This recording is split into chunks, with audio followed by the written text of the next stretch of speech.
Hello friends, आज के BSc learning programme में मैं Jitendra Bairwa, assistant professor physics, आपका हार्दिक स्वागत एवं अभिनंदन करता हूं। आज के ई लर्निंग प्रोसेस में आज जो मैं टॉपिक ले रहा हूं वो क्वांटम मैकेनिक्स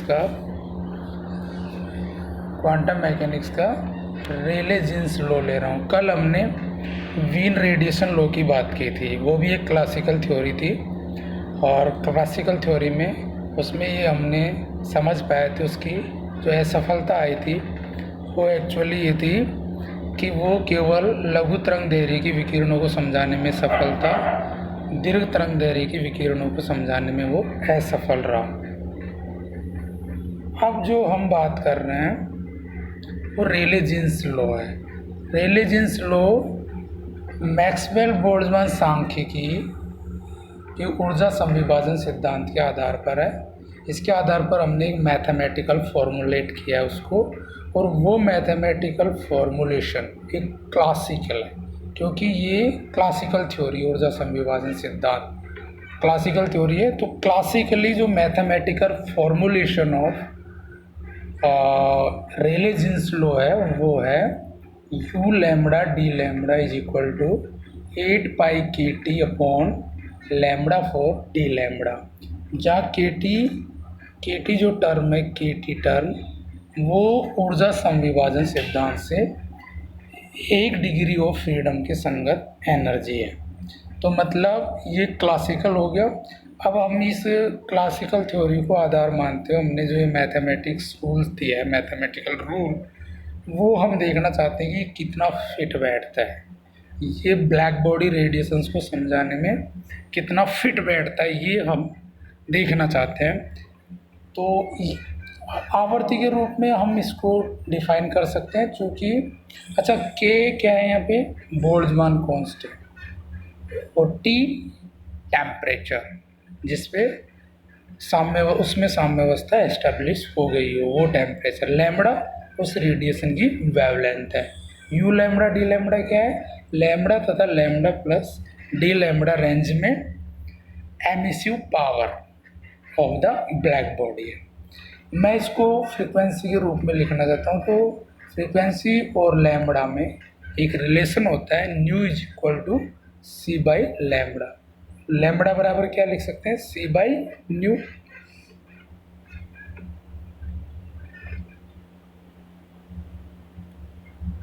आगे हम जो बात करेंगे अब, लैम्बडा बराबर क्या लिख सकते हैं, क्या लिखा था, सी बाई न्यू।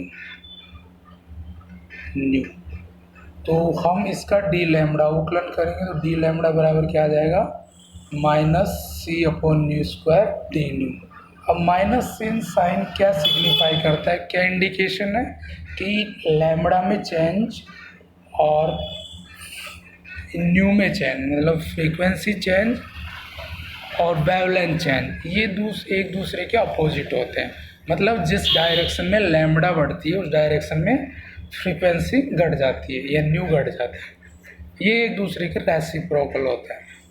तो इसलिए माइनस का कोई सिग्निफिकेंस नहीं है, तो इसलिए हम इसको डी लैम्बडा को लिख सकते हैं C by nu square D nu, या मोड ऑफ लिख सकते हैं, केवल हम चेंज की बात कर रहे हैं। माइनस का क्या सिग्निफिकेंस है, ओनली माइनस यहाँ पे जो शो करता है वो है कि चेंज इन वेवलेंथ वो अपोजिट होता है किसके, चेंज इन फ्रीक्वेंसी के। तो यू न्यू डी न्यू कैसे लिख सकते हैं फिर, 8 पाई के T upon lambda for lambda की जगह ये लिख दिया और डी लैम्बडा की जगह ये लिख दिया। तो यू न्यू डी न्यू क्या हो जाएगा, 8 पाई के T nu square upon c cube d nu. तो हम इसको देख रहे हैं u nu is proportional to nu square आ गया, जहाँ सी वेलोसिटी ऑफ लाइट है। अगर हम न्यू बराबर 0 से इन्फिनिटी कर दें, न्यू बराबर 0 से न्यू बराबर इन्फिनिटी पॉसिबल है, इस पॉसिबल अगर मैं न्यू बराबर इन्फिनिटी कर दूँ तो यू न्यू क्या आ जाएगा, इनफाइनाइट।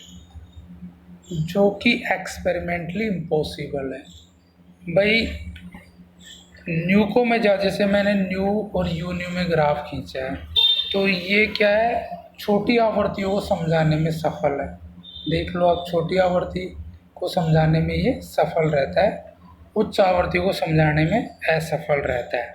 या उल्टा कह सकते हो कि दीर्घ तरंग दैर्घ्य को समझा लेता है, निम्न तरंग दैर्घ्य को समझा नहीं पाता। तो हम क्या देख रहे हैं कि इसका मतलब तो ये हुआ, जो थ्योरिटिकल जो हमारे पास रिजल्ट आ रहे हैं वो न्यू बढ़ाने पर ये तेज़ी से बढ़ते ही मोनोटोनिकली बढ़ते रहना चाहिए था, लेकिन ऐसा नहीं हो रहा है। ये तो ब्लैक बॉडी एक्सपेरिमेंटल तो क्या कह रहा है कि न्यू के एक फिक्स मान पे तो तक बढ़ता है, वापस फिर घटने लग जाता है। तो ये जो कंडीशन आई है, जो एक्सपेरिमेंटली इम्पॉसिबल अचीव करना, अटेन करना, इस कंडीशन को हम कहते हैं अल्ट्रावायलेट कैटास्ट्रॉफ। क्या कहते हैं इसको? Ultraviolet catastrophe. तो कुल मिला के जो हमको मिला, हम इसकी success and failure of Rayleigh Jeans ला के देखते हैं, तो हमको क्या मिला इसका? रेले जीन्स लो क्या है, मैथमेटिकल फॉर्मूलेशन क्या है इसका? U lambda D lambda is equal to 8 pi के T upon lambda 4 D lambda. इससे क्या हो रहा है कि अगर मैं लैम्बडा को घटा दूँ तो यू लैम्बडा डी लैम्बडा बढ़ेगा, तो लैम्बडा घटने पर यू लैम्बडा बढ़ेगा, वो भी कैसे? मोनोटोनिकली, एक दिष्टता। जो ये हो रहा है लैम्बडा घटाने पर देखो ये बढ़ रहा है नहीं। ये कैसा ग्राफ है? थ्योरिटिकल।